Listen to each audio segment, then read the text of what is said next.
Hello, I am your host Daniel Weiss and you are listening to Weiss Nutrition Podcast. Today we are going to speak with Anastasia Zinchenko about emotional eating. So if you have been struggling with this issue, you will learn what causes emotional eating and what you can do to overcome it.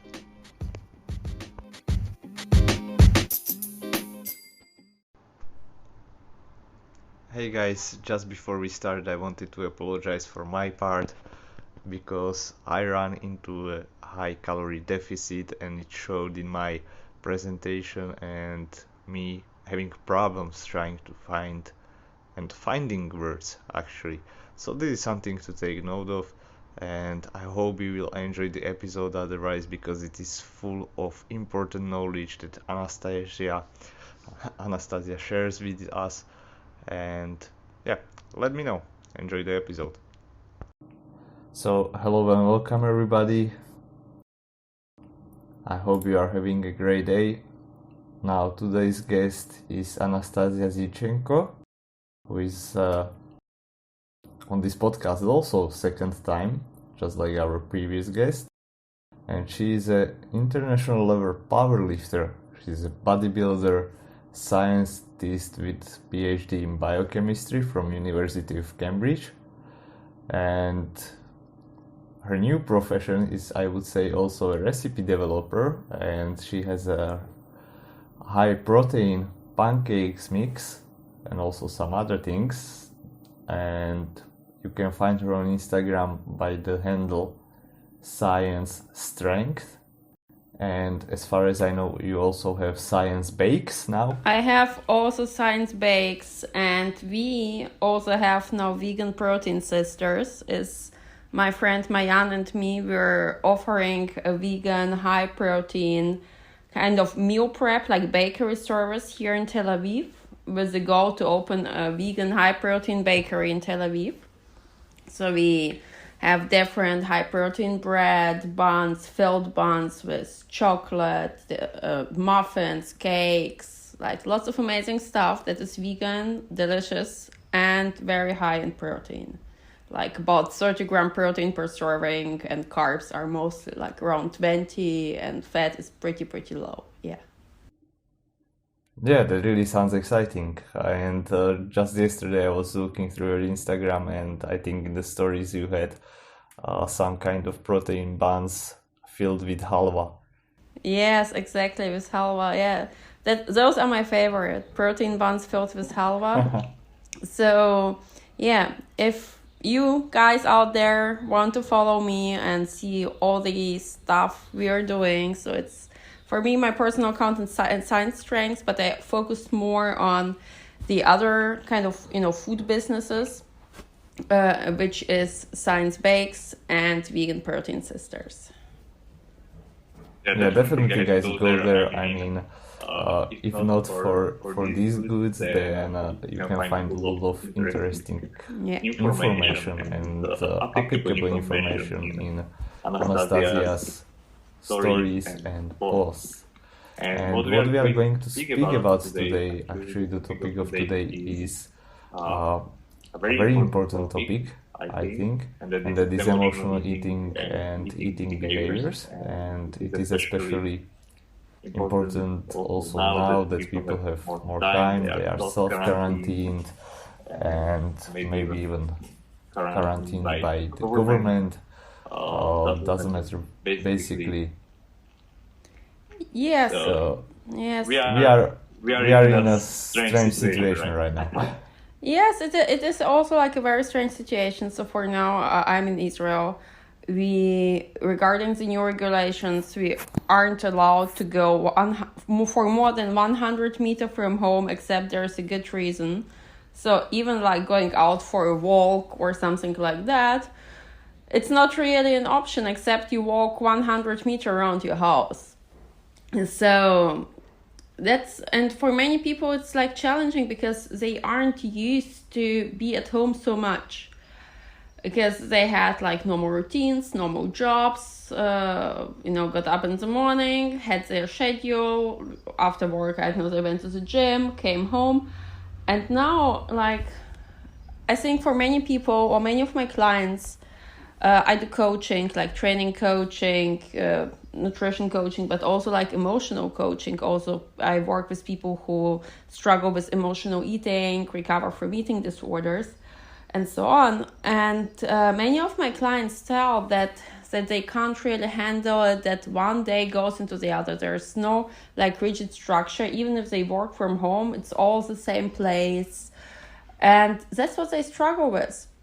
And to be honest, for me, it's not really difficult right now, because it's like the same what I had to get used to, like, I don't know, 4 years ago when I stopped working in the lab and started being self-employed and working from home. Of course, now it's also different. Often I work from cafes or go for walks pretty often, so now I can't do it as well. But I totally understand everyone's struggle, because first when I started working from home, I struggled with the same issue. Probably the first 3 months I spent in my pajama working from bed, and then I realized, oh, I don't feel well like this, and had to change something.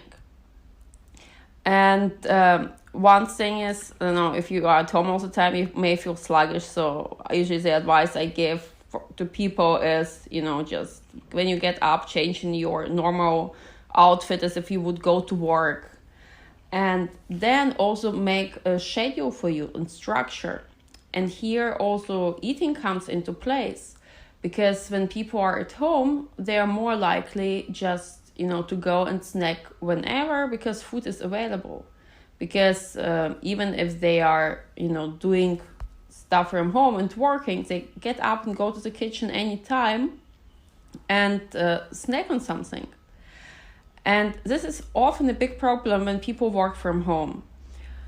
They use food to procrastinate often tasks. So for example, I have to write a challenging email, or I can make a challenging calculation, or whatever, it doesn't matter. It can be challenging, like in terms of work, it's a difficult work task to do, or maybe even emotional. I need to write an email to my boss and say that I messed something up. Yeah, I don't feel well doing it. So what is the kind of natural reaction? The reaction of, us as a human who went through the evolution. We try to escape from uncomfortable things and get pleasure. These are the mechanisms that made us survive. That are the mechanisms that helped our ancestors to escape the danger, like wild animals or whatever there was, and get pleasure. How did evolution make sure that we get pleasure? Or why should we get pleasure? Well, we need to survive, and food is what makes us survive. So if food gives us pleasure, then we are encouraged to go and get more and more food in order to survive. The problem now is that the situation changed. We don't live in the forest anymore like our ancestors did, or even like our grandparents. I don't know, many people had gardens. They also like struggled to get enough food, especially like, after the war or before the war, during the war. This was a difficult situation. It was also kind of survival situation for our grandparents. So there isn't so many generations ago that our ancestors had to struggle for survival. So these mechanisms are still built in. However, the dangers changed. Now we don't really have a real survival danger in terms of food shortage. I hope, at least in the Western society, and I hope it won't come so far with the corona epidemic that we will run out of food, but it definitely shouldn't be the case.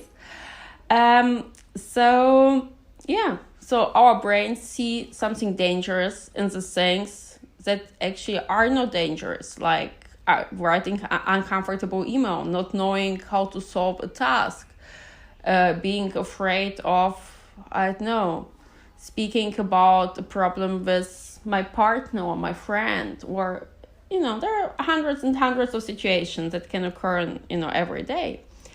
And, so then, in order to escape the situation, we seek pleasure, which is often food. And being at home, the food is like easily accessible.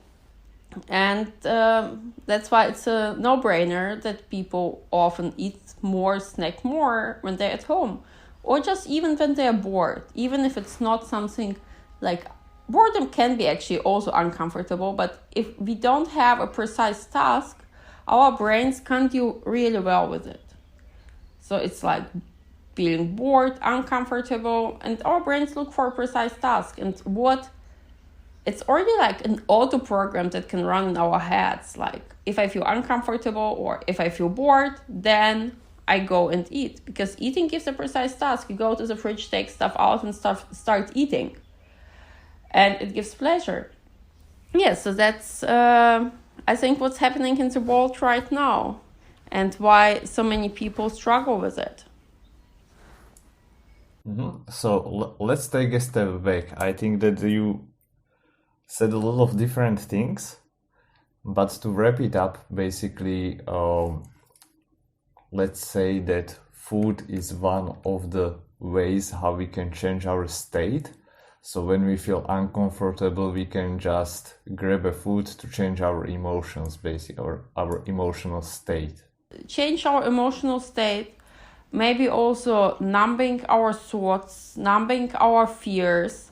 So if I feel anxious, if I have anxiety and I want to distract myself from it, I just, do something else. And eating is probably the easiest option to go for, at least when you're at home. Mm-hmm.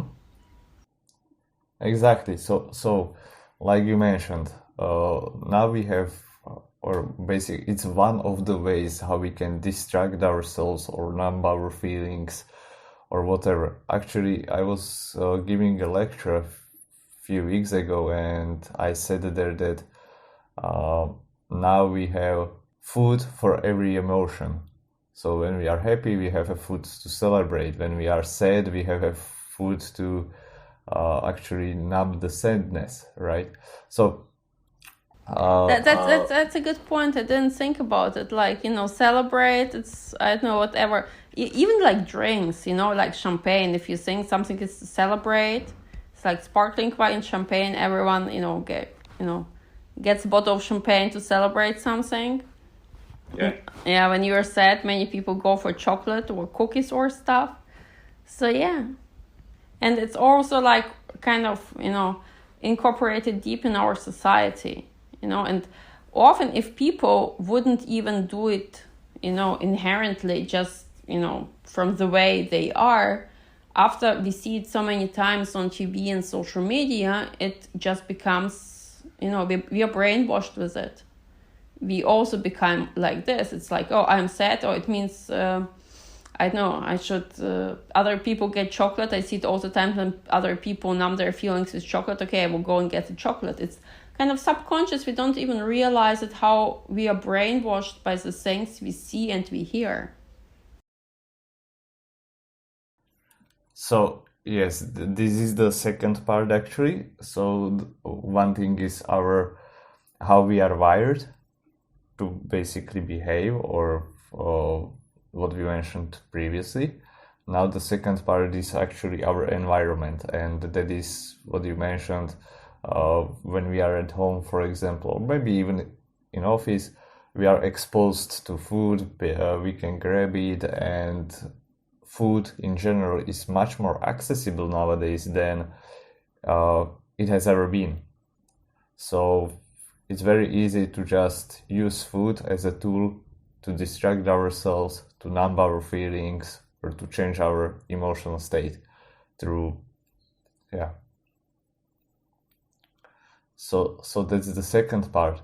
And then you also mentioned that we are affected by all we see that in the media, right? That I thing that comes first to my mind is actually like when we are sad, or when women are sad, right? They go for the chocolate, and they go for, like the typical, I think, picture from the movies is that there is a breakup, and you take ice cream, right? So that could be something that leads you to do the same thing. But actually, is there, by your knowledge, any difference when it comes to emotional eating based on gender? Like are women eating more emotionally than men, or is it like maybe during the cycle they can have more cravings for chocolate or something like that? I'm not sure about it. I know that there was a research about food preferences. In general, it wasn't, I think, tied to emotion. It was tied to food preferences. Who prefers more sweet, more neutral, more savory and stuff. And I think women preferred more sweet stuff. So it was just about food preferences. From my client base, I can say, like, in terms of emotional eating, men and women both go for sweet stuff, like, chocolate and cookies and so on. So I can't say that, my male clients eat, chips or only chips or whatever and drink beer when, they feel bad emotionally, and my female clients eat chocolate. No. My male clients who come to me because they struggle with emotional eating, I usually ask, everyone, what do you eat? What is your trigger food? What food you overeat on? Why? Which situations? So they report also overeating on chocolate and cookies. So I didn't measure it precisely, tell me how many pieces of chocolate and cookies you ate and, what else. In which situation, but I think, men like chocolate as well. Yeah, definitely. But I see also sometimes with my clients that, there are some women who really have this, specifically like chocolate or sweet cravings throughout their cycle. So I think that is also subjective thing, and it differs from person to person. So that's one thing. And okay, so we have definitely environmental factors. We have maybe some genetic factors or predispositions. Sexes, there is no real difference in gender as far as we know. I think, yeah. Yeah, about genetic factors, regarding emotional eating, I think, I know now, everyone tries to look into different, make genes and making them responsible for different things. Or also there were genes, if there are genes that are correlated with depressions, genes that are that are causing maybe predisposition to eating disorders and so on. And I looked a little bit into this topic, and I just know that we don't know enough.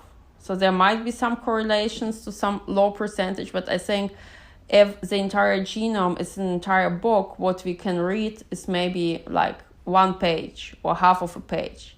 And based on it, we can't really tell a lot about it. So more and more research is required to pinpoint something, if something may be genetic. And also then, there's a saying, genetics loads the gun and environment sets the trigger. Or yes, I love pulls the trigger. Yeah, I know what I mean. So basically, even if, maybe we have genetically predispositions to something, let's say a person to diabetes, if the person eats healthy, it doesn't mean that the person will get diabetes. So having a genetic predisposition to something means for me it means I need to take more care of myself in this particular thing. Mm-hmm.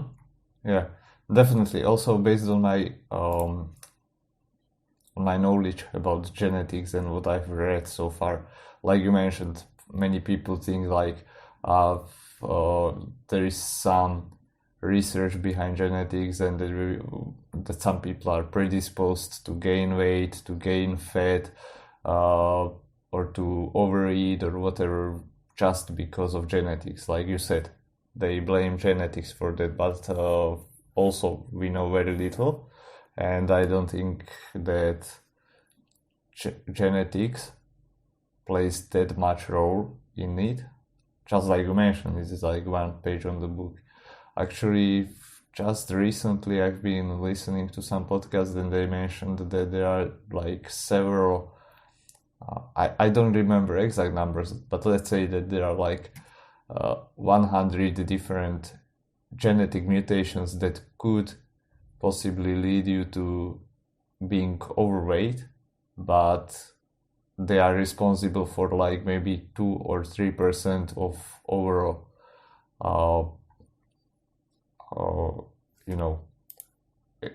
occurrence of over sorry, I cannot find words right now. Yeah, I know what you mean. Even if like there is some correlation, there is something that makes person more like predisposed. Like usually the percentages are pretty low, and still like when it comes to overweight, a person has to eat the calories in order to store them. If the person wouldn't eat more calories than this person burns, there would be no calories present that could be stored as fat. Yeah, definitely. So that leads us actually to question what would be the best practices if there is a person who has trouble or is struggling right now with maybe overeating or with emotional eating, and they are maybe at home, but let's just expand that picture and not only thinking about being at home, because this situation will pass eventually. So yeah, what would be the best advice for people who eat emotionally, how to deal with that? Honestly, I think it depends on the person, the situation, and the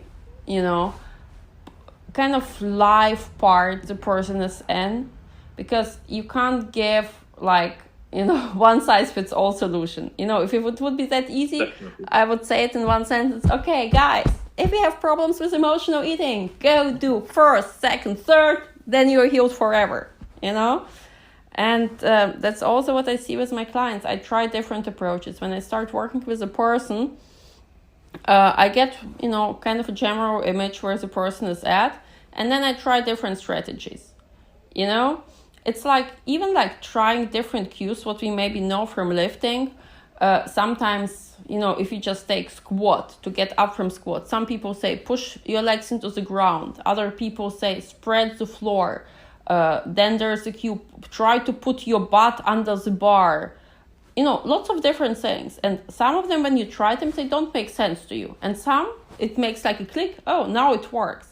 So I have like a certain collection of kind of different tools and things I try with my clients. And then, one after the other, then I get their feedback and see, oh, okay, now we found something that works for you. And in general, the most obvious thing to prevent overeating, especially when you're stuck at home, is not to have food around you that is triggering. So limiting food that can, trigger overeating.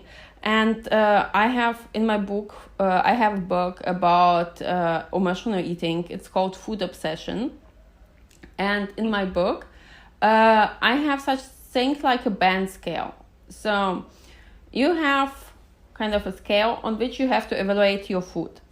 And you go through, your fridge, your shelves, and ask yourself, in the worst situation ever, whatever it is for me, I'm pissed, I'm stressed, I'm bored, I'm whatever.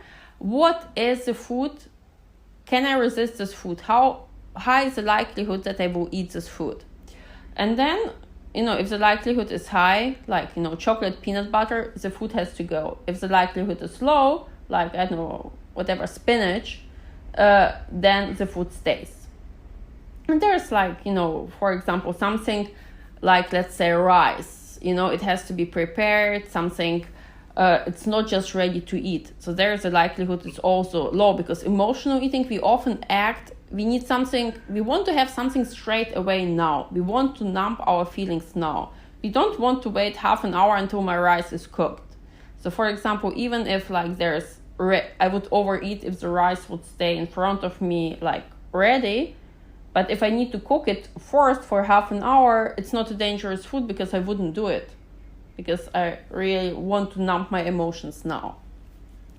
Then that's a good advice. Then some foods can be maybe even like foods, yes, I would overeat on them, but they wouldn't cause much damage. let's say I like tomatoes.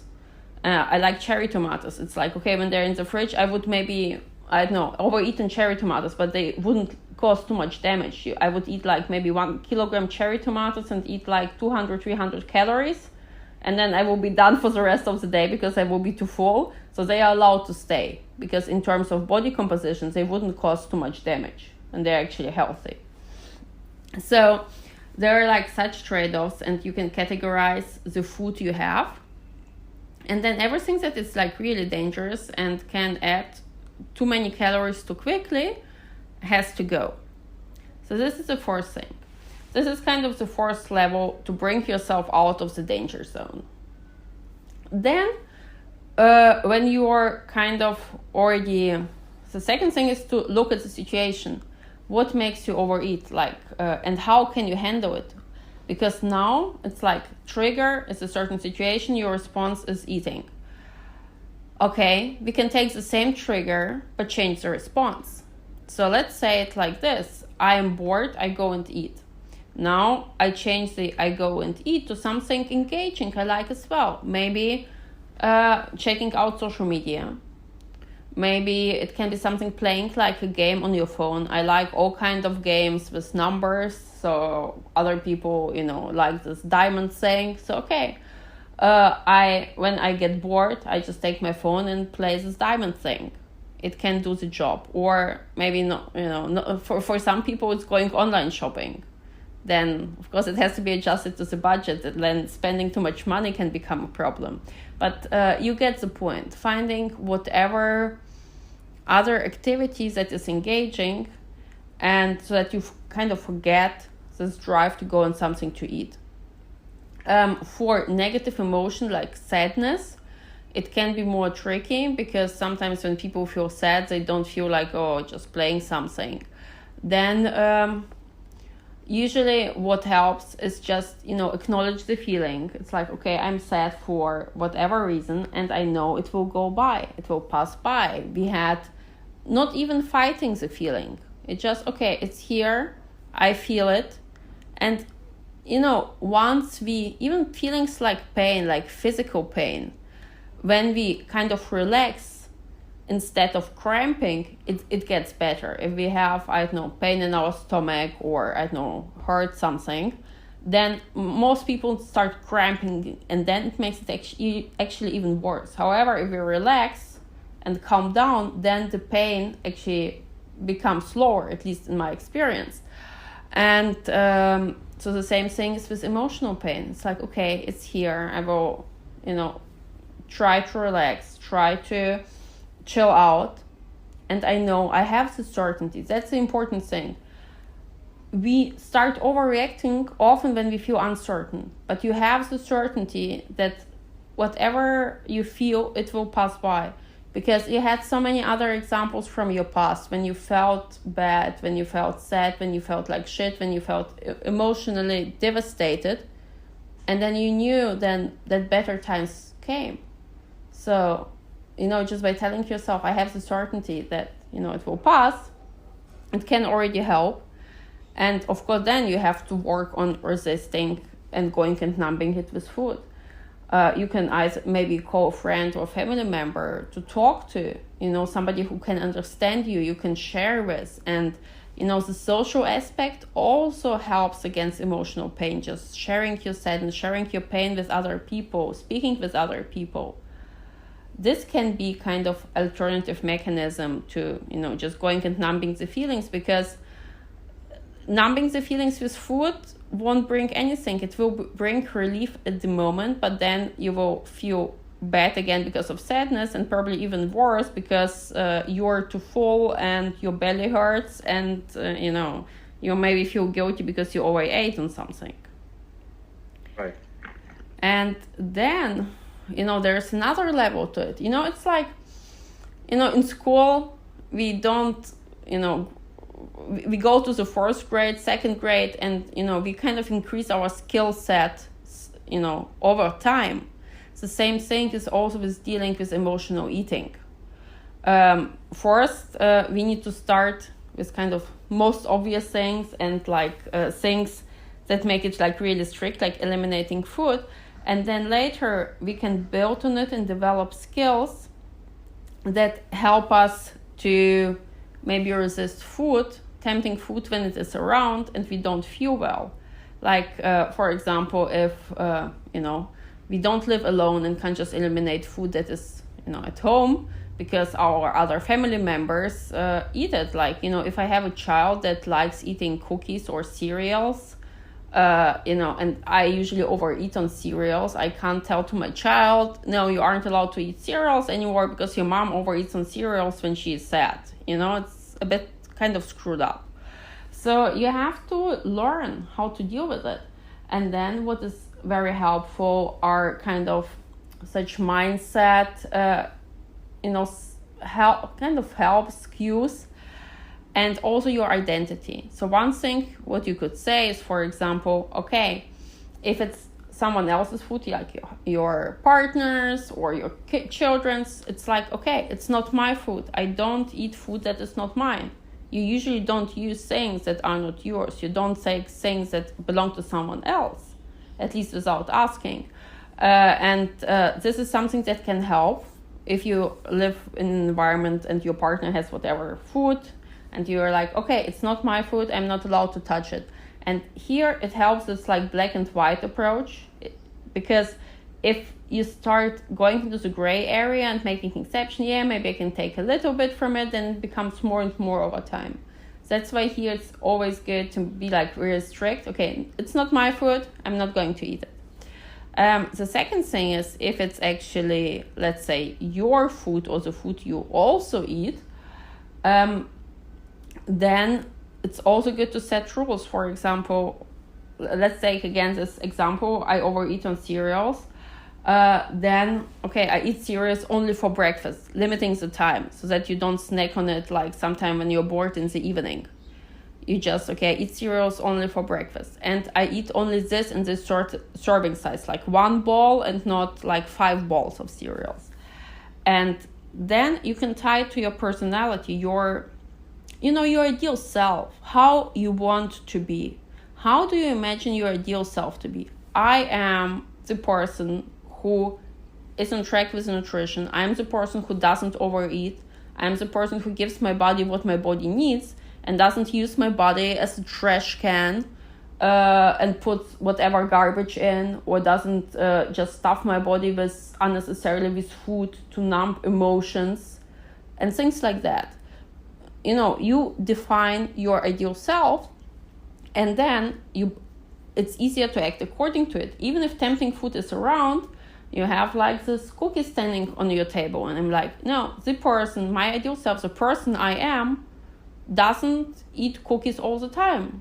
The person, my ideal self, takes a cookie, once a day when I'm having my afternoon tea or coffee. That's it. And then telling yourself all the time what your ideal self does and doesn't, kind of like literally brainwashing yourself into, is a very helpful mechanism to form your kind of ideal identity, and then act accordingly. Because many people, they don't like to act against something they identify themselves with. For example, most of us think, we are good people or want to be good people. So going out and, stealing from someone goes against this, I'm a good person thing. That's why we wouldn't do it, It's like, even if we have the chance, like, somebody, we are somewhere on the street and somebody drops the purse, we don't just go there and take it and keep the money to ourselves. No, we just maybe pick up the purse and run to the person, hey, you just dropped your purse. Because it's our identity to be a good person. What does a good person? Gives the things back if somebody loses them, And it's the same thing. We have to kind of brainwash ourselves in terms of food. I'm the person, yes, I enjoy cookies and chocolate from time to time. It's totally fine to have a tea in the afternoon or coffee and have a piece of chocolate or a cookie with it. No problem with that. But the person I am doesn't use it as a emotional tool to escape from life, as kind of a drug substitute or whatever. Yeah, definitely. I'm really happy that you brought up this topic and like identity change, and that we basically do things that go with our identity, and we do a lot of things to protect our identity. That is why also change can be hard and takes time for people, for us in general, because if we are changing our behavior, then it takes time to create a new identity, to solidify it, and to make it stick actually. But when we create that identity, then it is pretty easy to just continue with the new habit, because it goes with our new created identity. Yes, exactly. And here you have what also really matters is clarity. To be like really clear what your kind of ideal or new identity does, or how your new identity acts. Otherwise, you will bring yourself into a dilemma. And for example, am I allowed to eat cookies only in the afternoon? Or can I have one before bed? Or can I have one in the morning? Or, it just causes unnecessary trouble. So it's a good, like, to write down how maybe even like a meal structure, meal plan, when you're allowed to have certain foods, to set for yourself certain rules and then sticking to them. Many people think that rules take away from their freedom, but actually rules are liberating, because they take away all the unnecessary overthinking, and then maybe doing something you find right in the situation, but then realize later, maybe it wasn't right, and you feel guilty. It's like, lots of unnecessary struggle, You have to set like rules, whatever rules make for you, or how you want your ideal life to be, and then stick to them. The first days, of course, they are harder. There are more temptations. You are more likely to engage in your old behaviors, but you have to be like very, very strict.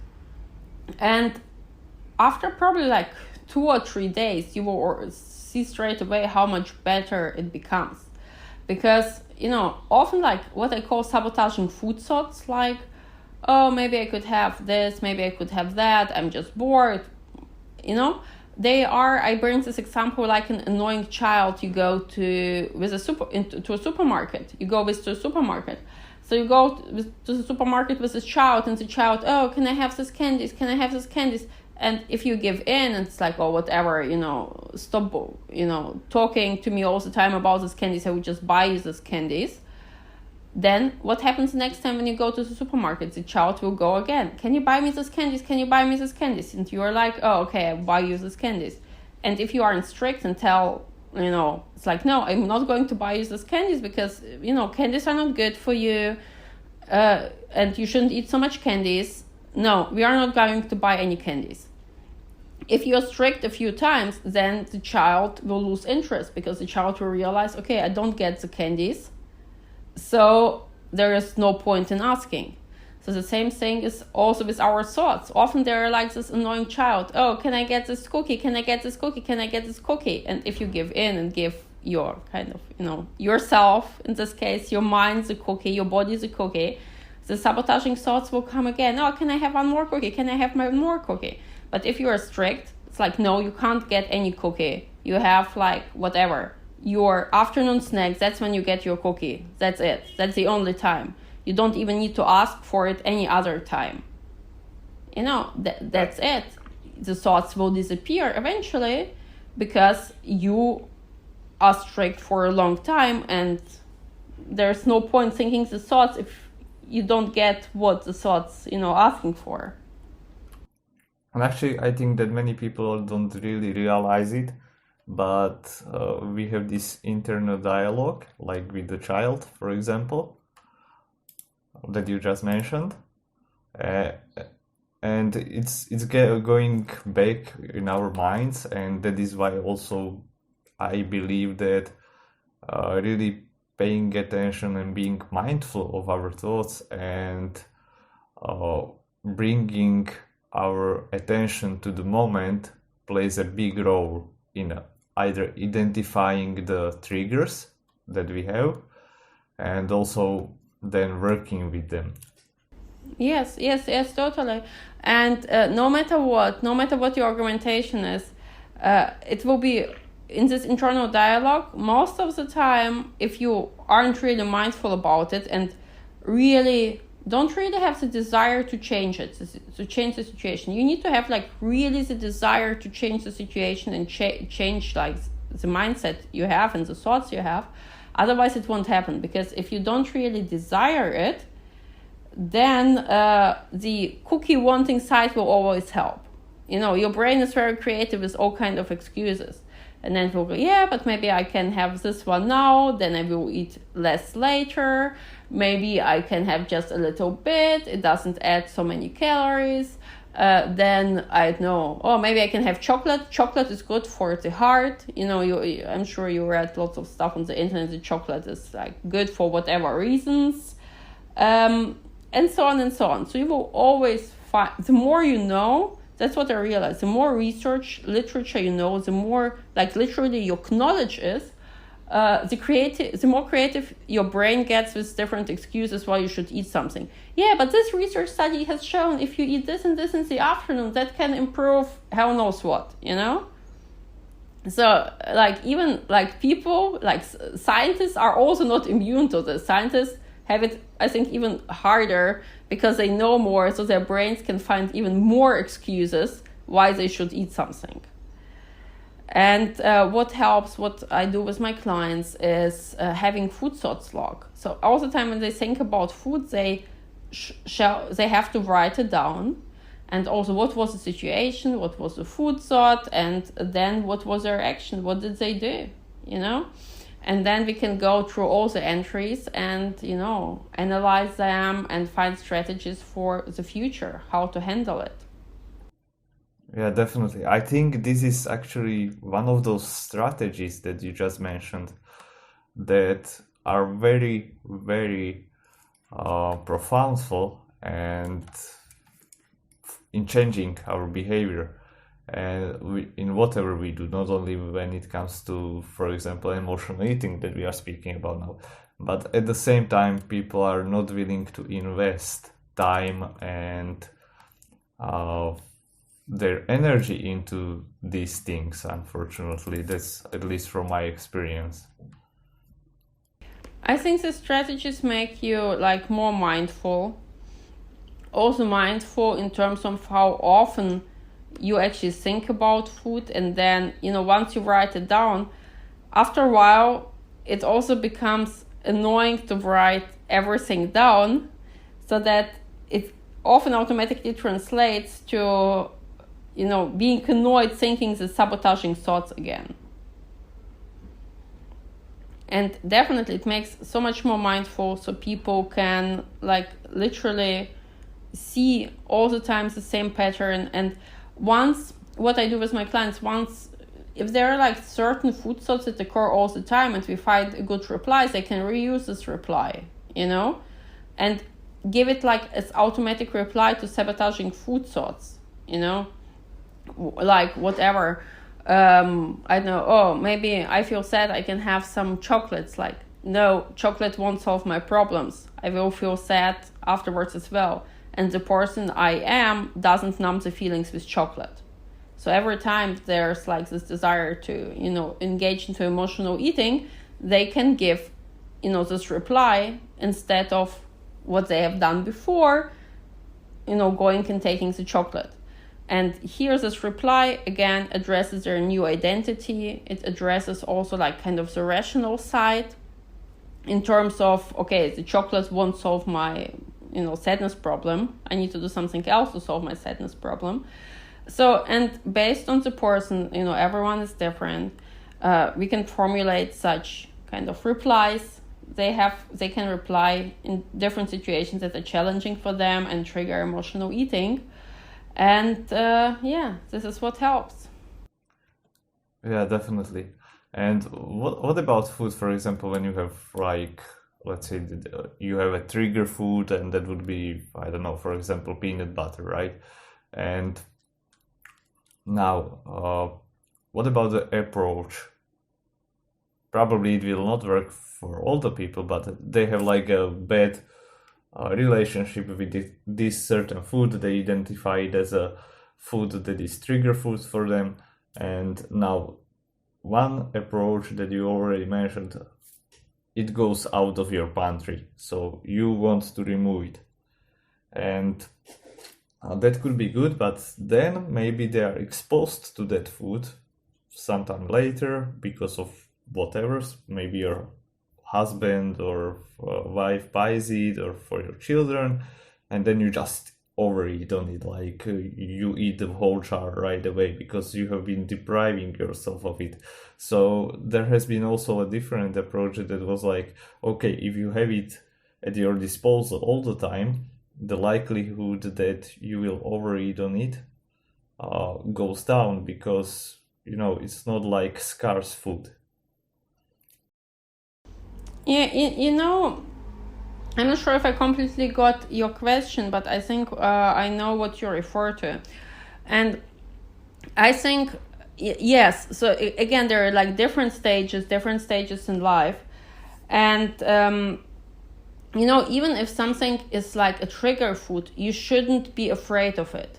Because often also in our minds, we are like, oh, if peanut butter is my trigger food, if I have it at home, I will eat the entire jar straight away. So we brainwash ourselves in this behavior, in this negative behavior.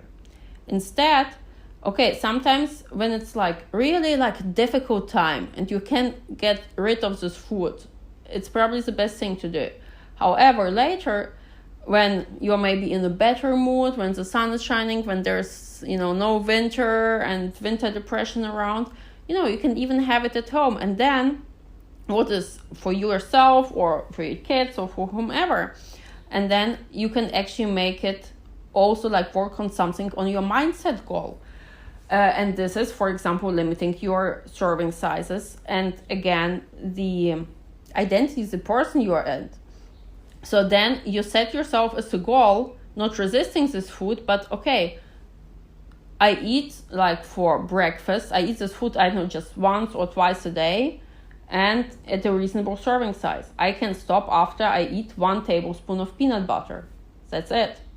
And that you set yourself as a goal, not like losing weight or, whatever, body composition goals, but your goal, like your behavior goal, is having 1 tablespoon of peanut butter every morning for breakfast, whatever, and not more.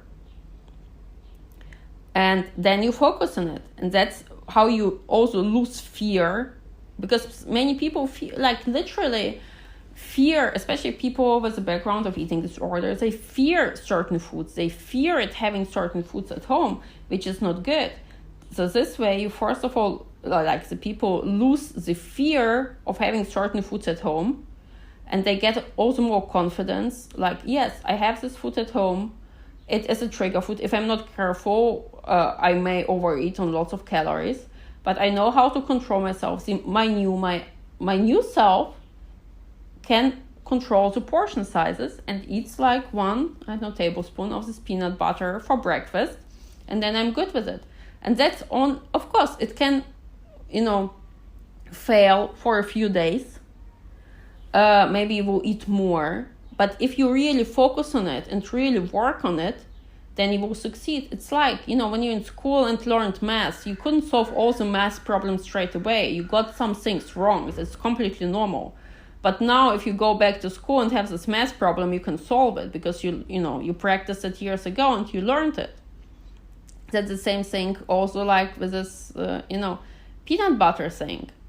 And often what I find, there's like this, or nothing mindset afterwards. You have this jar of peanut butter, and then you're like, okay, whatever. Now I've already eaten like more than 1 tablespoon, or ate already like a quarter of a jar. Now nothing matters. I will eat the entire jar and never buy it again. And I find that's a wrong approach, because you will buy first of all, it's a wrong approach, like this one or nothing approach, so that I will, eat everything instead of moderation. And secondly, you know that something will happen, you will buy it again. So what helps in this situation, what I found a helpful thought is like, if when your goal is to learn moderation, it's like, okay, if I eat this jar of peanut butter now straight away, I need to buy another one straight away. And if I will eat this one, I have to refill it straight away. And then I have no other choice. Either I will just continue buying, 10 jars of peanut butter a day if I eat all of them and become obese, or I will just not finish this jar, keep it in the fridge, and be proud of, or pantry or whatever, and be proud of myself that I could stop myself. I wasn't perfect, it's okay. Maybe I ate more than I should. It's totally fine. I'm just a human. I'm working on it. I'm improving my skills. I will manage it eventually. But now I have the choice. Either I get all the time more and more and more and more peanut butter jars and get fatter and fatter, or I stop myself now and I'm proud of myself. So this is another kind of thinking pattern that helps. So if you kind of fall back into this all or nothing approach, it's like, I will just eat everything now and never buy it again, which never happens. Then you have to buy it straight away after you finish it again. Right. So this could be one of the strategies. And actually, let me share with you, and maybe also with the listeners, actually last year it was when I struggled with specifically peanut butter. That's why I was also making it as an example, and how it changed or how it affected me. And just like you mentioned, I had several of these things that were basically underlying in my mentality, and it was like all or nothing approach. So if I would start to eat it, I couldn't control myself, and I would eat like the whole jar or whatever, and I would feel like physically sick. That's one thing. What I started actually doing was like I stopped buying it, and I set a rule for myself, like you said, or one of your advice was to set the rules for yourself.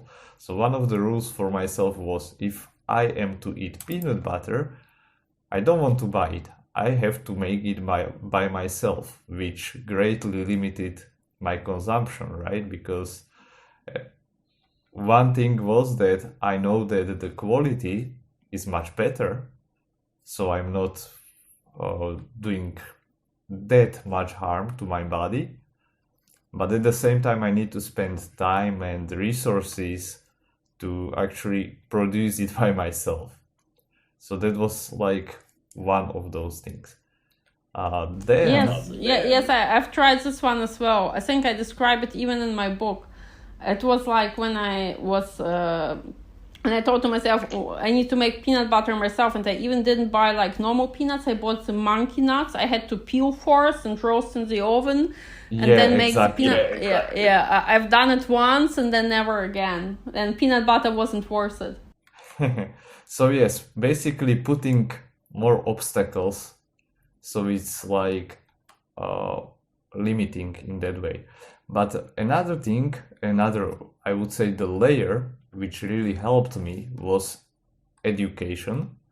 And for some people that might be like knowing like how much calories, for example, nut butter has, or some other food, or maybe that it is harmful for you or whatever. But for me, it was like realization that, nut butter is as a source of fat rich in omega-6s, and I need to really focus on getting more omega-3s in my diet, because if I only eat peanut butter, then that's not really helpful for me.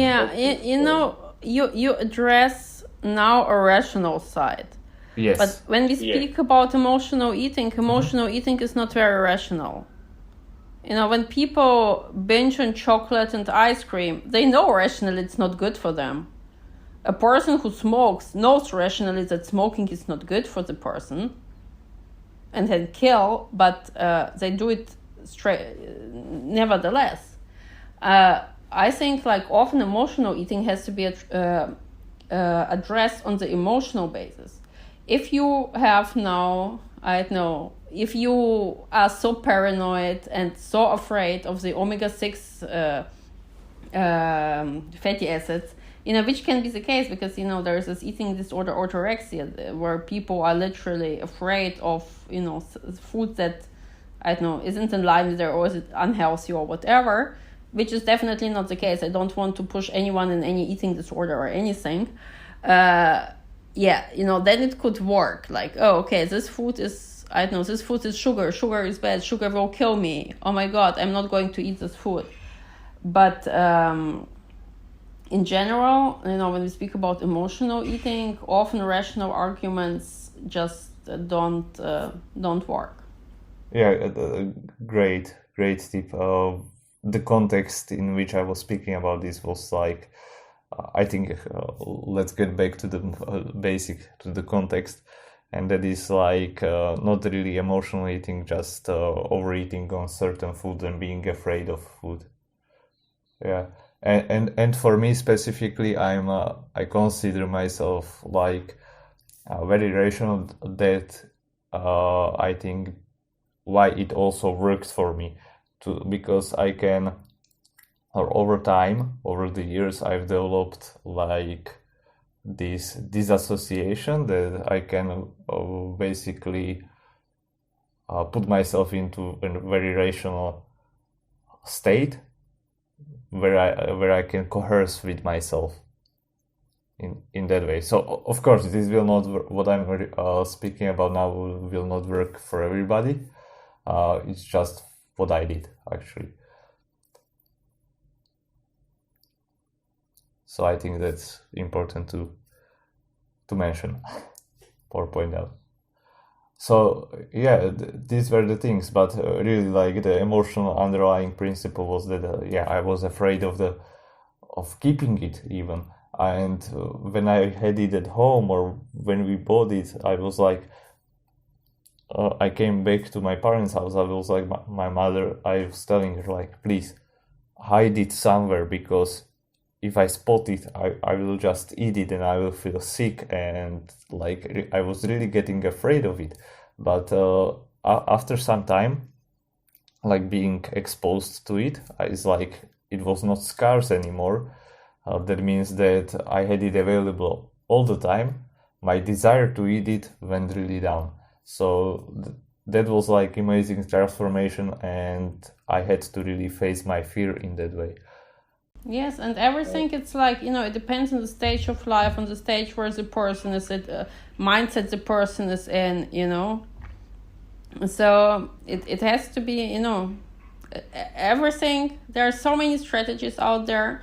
I see it as like a big toolkit, and for different tasks, for different people, you need to use different tools. It's like if you have to, I don't know, put a nail into the wall, you use a hammer, not a screwdriver. But, another day you may need a screwdriver. So that everything we have like in this huge toolbox of, emotional eating tools are all great tools. We just, need to pick the right tool for the right person at the right time.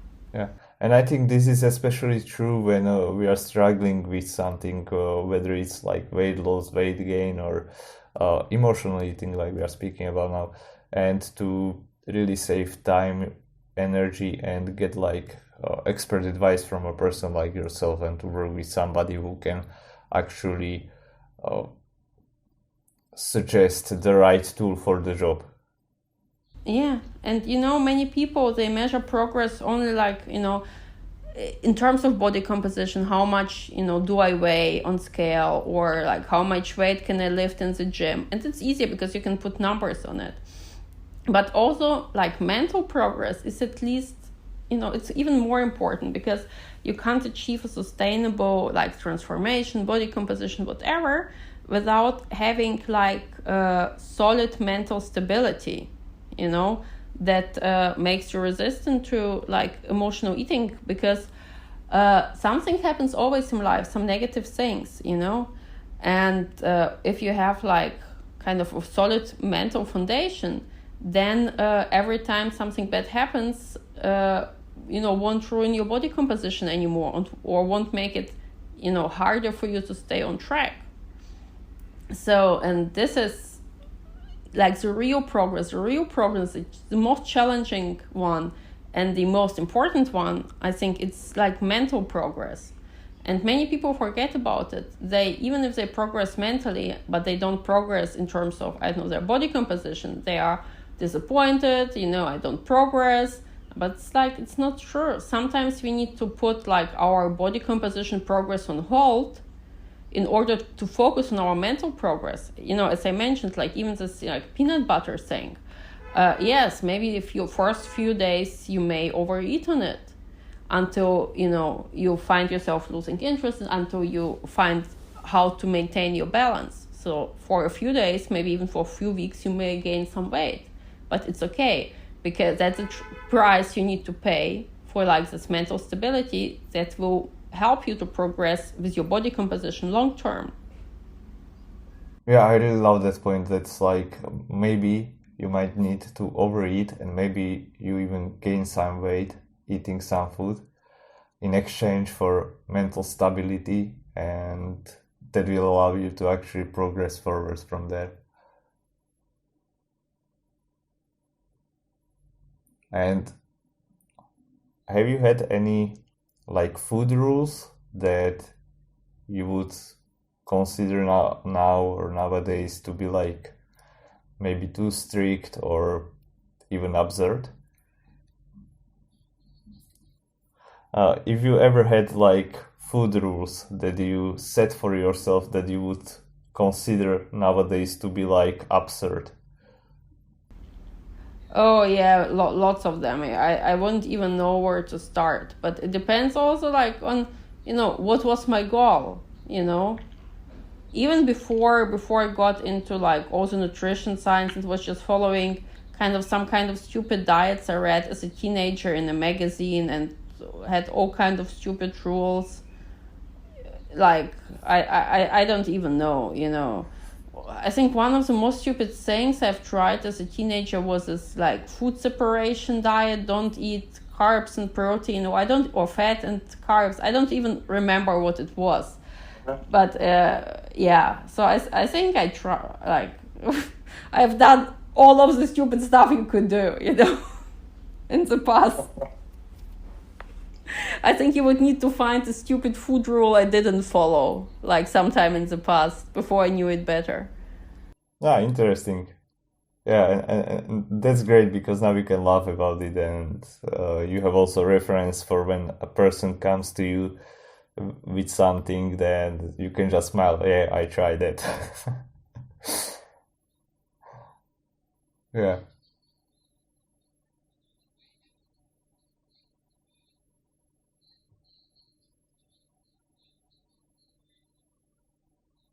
Yeah, definitely. So I would wrap up this call, and thank you once again very much for taking the time and sharing your knowledge with us and the listeners.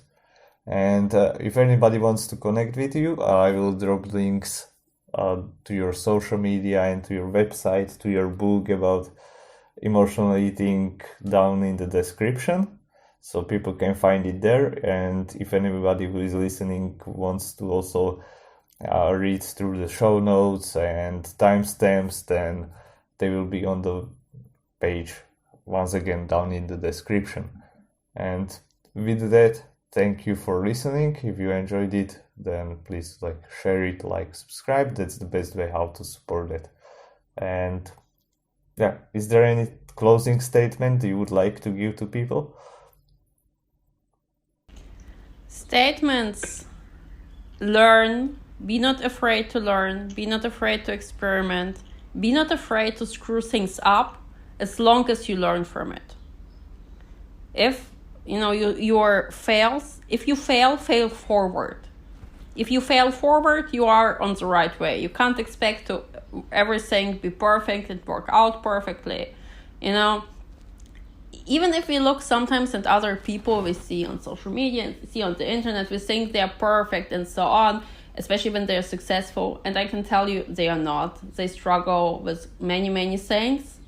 And if someone is successful, the successful people are the people who got up one more time than the others after the fall. The successful people are those who felt more than the other did, but they got up again and again and again. Yeah, I really loved it. Thank you once again. And that's all for us. Thank you. Thank you for having me.